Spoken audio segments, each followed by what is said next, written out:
Pense plus à lui, tu te fais du mal, s'il te plaît, n'y pense plus. Il a souillé ton âme, toi tu t'es battu.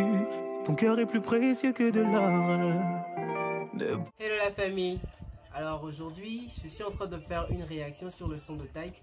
Il y a un truc que j'ai pas kiffé, non, j'ai pas kiffé.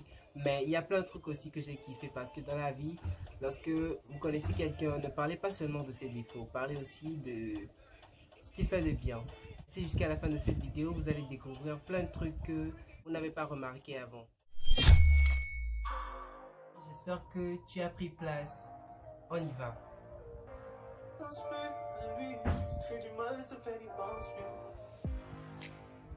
Ça c'est le premier truc, je dis bien le premier truc que j'ai pas kiffé dans le son. Mais c'est pas grave, on continue. Il a souillé ton âme, toi tu t'es battu. Ton cœur est plus précieux que de l'or. C'est le premier truc que j'ai grave kiffé. Franchement, Taïk, merci.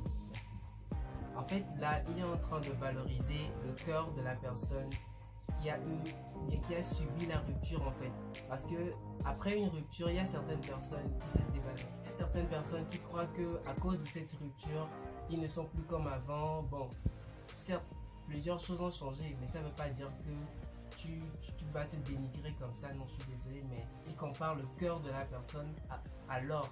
L'or c'est vraiment précieux et il dit en fait que ton cœur est plus précieux que de l'or. Ça veut dire que franchement t'es pas n'importe qui en fait. On continue.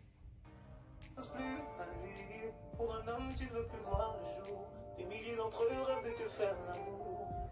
Ce qui m'énerve chez certaines filles, c'est que après la rupture, elles ont envie de se suicider, aller se couper les veines. Franchement, non. Je peux pas comprendre ça en fait. Je peux pas comprendre ça. Après une rupture, quelqu'un qui décide de ne plus manger. Non, mais franchement, regardez ma forme. J'ai pas eu de rupture. Bref, c'est pas ça le sujet. Mais franchement, après une rupture, c'est pas pour autant à cause de ça que vous allez décider de ne plus manger ou bien de ne plus regarder la télé, vous vous enfermez dans votre chambre, avoir des penchants suicidaires. Non, c'est pas ça. Après une rupture, vous devez plutôt vous concentrer sur la nouvelle vie qui est devant vous. Parce que vous aurez plusieurs opportunités. Comme quoi, on dit une de perdue, 1000 de retrouvée. Ou bien...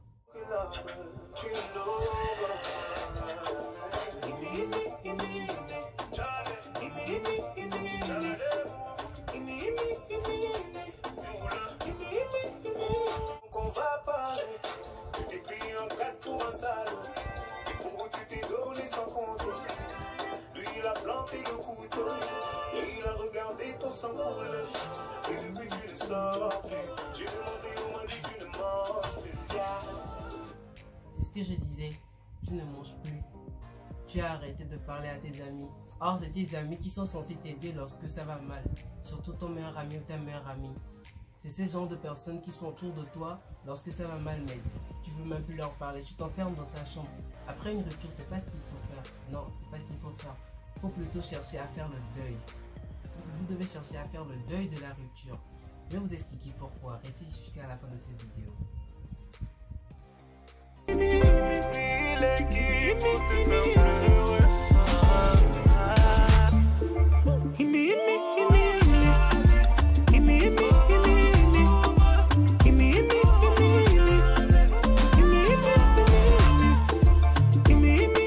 C'est toi que je maudis et tu vas comprendre pourquoi. Personne ne t'a forcé à rester. Oh non, personne ne t'a forcé à rester. Tu étais tellement... Un deuxième truc qu'il faut noter aussi. Lorsque vous êtes dans une relation, ça ne veut pas dire pour autant que la relation marche ou bien la relation ne marche pas. Genre, il y a les deux situations qui peuvent se poser. Et il y a certaines relations qu'on appelle relations toxiques. Et lorsque vous êtes dans ce type de relation, franchement, à un moment donné, il faut savoir laisser, il faut savoir partir. Parce que ce n'est pas bien pour vous et ce n'est pas bien pour cette personne avec qui vous sortez aussi. Vous vous faites du mal. Je suis désolé, mais vous vous faites du mal. Il est qui, dis-moi, il est qui? Avec tous ces hommes-là qu'il y a sur cette terre, tu as décidé d'abord que ce soit une seule personne. D'accord, j'ai compris. Maintenant, tu veux pleurer. Tu passes ton temps dans ta chambre à cause de ce seul mec. alors qu'il y a plusieurs mecs qui t'attendent pour te faire je ne sais quoi. Non mais franchement, bon, on va s'arrêter là. Ok, maintenant je vais te parler de ce que j'ai pas kiffé dans cette vidéo. Ce que j'ai grave pas kiffé, genre, tu comprendras, reste.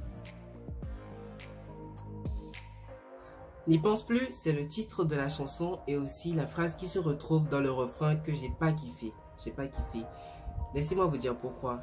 Eh bien, lorsque tu demandes à quelqu'un de ne pas penser à quelque chose, tu lui demandes de s'interdire quelque chose. Et c'est là en fait que cette chose que tu te refuses est source de motivation. Je prends l'exemple des chrétiens, Adam et Ève. Vous connaissez l'histoire mieux que moi. On leur a refusé de ne pas toucher aux fruits d'un certain arbre. Un seul arbre qui se trouvait dans le jardin, alors qu'il y avait plein d'arbres aussi dont on pouvait manger le fruit, mais juste un. Mais qu'est-ce qui s'est passé? On va remarquer qu'ils sont allés manger aux fruits de cet arbre. L'interdit est donc source de motivation. Maintenant, lorsqu'on revient dans le domaine de la relation, lorsque vous finissez ou bien vous avez rompu avec une personne, lorsque vous voulez maintenant oublier cette personne, ce n'est pas en le bloquant sur votre téléphone ou bien votre WhatsApp. Non, c'est pas comme ça marche. Parce que lorsque vous bloquez cette personne, vous êtes en train de vous refuser de parler à cette personne, d'avoir de ses nouvelles. Mais je sais que lorsque votre meilleur ami n'est pas à côté, vous allez chercher le téléphone de quelqu'un d'autre ou bien le débloquer pour aller voir, est-ce qu'il a changé de meuf, qu'est-ce qu'il fait maintenant, qu'est-ce qu'il devient et tout. On est d'accord, vous faites ça. Ou soit carrément, si vous n'avez pas bloqué cette personne, peut-être que vous avez plutôt mis son statut sous silence. Et on sait tous aussi, je sais, et tu sais aussi que son statut se retrouvera en bas. Tu vas faire semblant, ok, il n'y a personne à côté, tu regardes à gauche à droite, tu retournes en bas pour aller voir qu'est-ce qui se passe dans sa vie. Si peut-être il regarde même tes statuts et tout, tu cherches à savoir qu'est-ce qui se passe réellement dans sa vie encore. Et franchement là, c'est pas comme ça que tu vas l'oublier. Qu'est-ce que je te propose? Ce que je te propose, c'est de faire d'abord le deuil de votre rupture. Lorsque tu romps avec une personne, fais le deuil. Ne te force pas directement à l'oublier, mais essaie de revenir sur les choses que tu faisais dans la vie auparavant. Tu étais intéressé par peut-être le dessin, les chansons, sortir avec des amis et tout. Reviens en arrière. Après être sorti avec une personne pendant plus de 4 ans, 5 ans même, tu dois, comme je te l'ai dit, essayer de remettre tes idées en place. Maintenant, lorsque tu finis par remettre tes idées en place, prends ton temps pour te guérir. Et aussi, n'oublie pas de relativiser les événements qui se déroulent dans ta vie. Parce que lorsque tu relativises les événements, ça veut dire que tu essaies de voir le côté positif de la chose. Tu pourras par exemple t'en sortir d'une relation où ton ex t'a dit « Tu ne trouveras jamais mieux que moi ».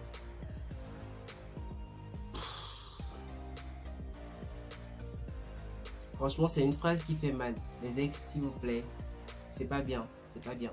Et aussi, relativiser les événements permet aussi de comprendre que une femme qui n'a pas le pouvoir ou bien la capacité de donner des enfants, ça ne veut pas dire pour autant qu'elle ne peut pas en avoir. Elle peut aussi adopter un enfant. Même si dans la vie, on n'a pas la capacité d'avoir ce que l'on veut, on a quand même ces opportunités-là de se satisfaire indirectement. Je vais vous raconter une petite histoire. C'était quelqu'un qui voulait devenir un sapeur-pompier. Mais il est allé jusqu'au test, il a réussi, tout était clean. Mais malheureusement, il a échoué juste parce qu'il était daltonien. Et c'est vraiment dommage. Franchement, c'est dommage parce qu'il avait toutes les capacités de le faire. Mais qu'est-ce qu'il a décidé? Il est devenu directeur d'une agence qui contrôle les sapeurs-pompiers. Franchement, ça, moi j'ai beaucoup kiffé. Voilà tout ce que je voulais te dire. Voilà pourquoi j'ai pas en fait kiffé le titre de cette chanson. Parce que lorsque tu te refuses quelque chose, tu auras cette envie de le faire. Après une rupture, fais de ton mieux plutôt pour faire le deuil de cette rupture.